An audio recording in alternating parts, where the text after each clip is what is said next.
বাবা শুভ, কিছু বলবে মা? চশমাটা ভেঙে গেছে। কোরআন শরীফ পড়তে গিয়ে টের পেলাম।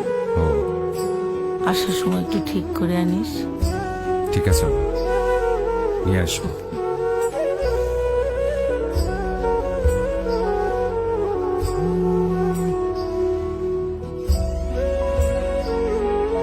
শুভ, হ্যাঁ মা, বাসায় তো খেজুর শেষ। অফিস থেকে আসার সময় খেজুর নিয়ে আসিস বাবা। ঠিক আছে মা, নিয়ে আসবো।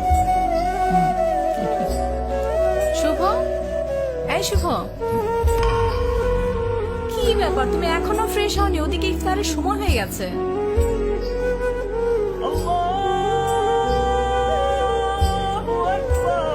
নাও নাও, তাড়াতাড়ি শুরু করো।